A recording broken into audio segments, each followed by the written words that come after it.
Hello guys, welcome back at Literature Hub. In my previous video, I have talked about the biography of Mulk Raj Anand, and in this video, I'll be discussing the storyline of the novel Coolie. So let's start. Coolie is a novel written by Mulk Raj Anand, published in 1936. It is based upon the aspects of class struggle, social injustice, and psychological conflict of the poor. It is an epic of poor India. Like much of his other works, this novel is concerned with the consequences of British rule in India and with caste system that structured Indian society. Here Mulk Raj Anand tells the story of a young boy named Munu from Bilaspur. In this novel, this boy Munu is an orphan and lives with his aunt and uncle. Initially, story reveals that his uncle and aunt no longer can feed Munu and they insist that Munu must find a job now. This is the beginning of journey that will take Munu to Bombay and beyond it.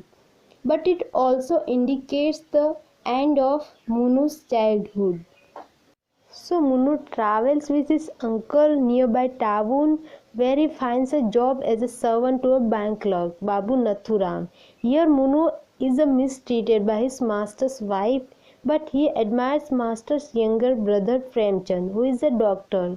Babu Nathuram is a portrayal of typical middle class man who has internalized the values of the colonizer and firmly believes in the supremacy of white people. Here Anand describes one event when person named Mr. English visits the bank where Babu Nathuram works. Here Anand uses this episode to undercut the apparent superiority of English.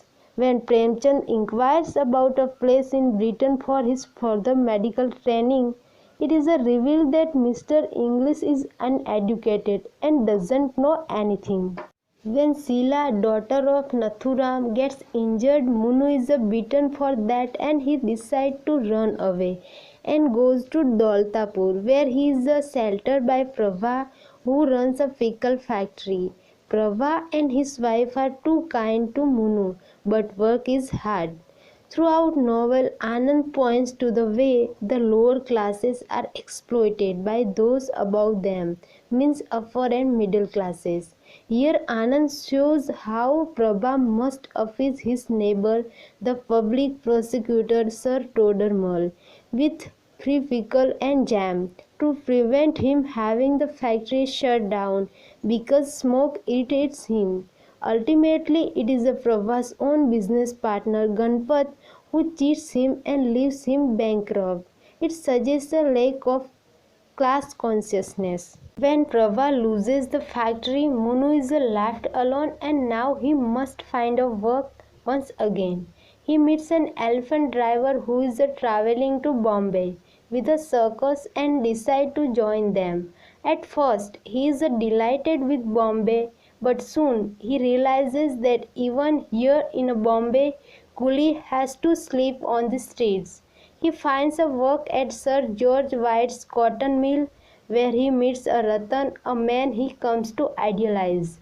Ratan is a wrestler and member of the workers' union, a man who has chosen to fight against his master and reject the exploitative condition in which he and his fellow works. The optimistic possibility symbolized by Ratan is short-lived for Munu as riot breaks out during workers' strike. He becomes lost. The last phase of Munu finds him at Simla as the domestic servant and rickshaw puller. The poor boy has to work hard to pull rickshaw uphill for long hours till energy, and he begins to cough out blood. At last he died in the arms of his friend Mohan when he is hardly 16 or 15 years old. Coolie is a devastating account of the poverty and exploitation faced not just by Munu but thousands like him. Anand shows how the racial and class hierarchies imposed by British colonialism have intersected the existing caste system to make life difficult for coolies. Munu has no real control over his life, over the work he does, or where he lives, or how he is treated. As he moves from one place to another in search of job or home, he moves from one tragedy to another. Thank you.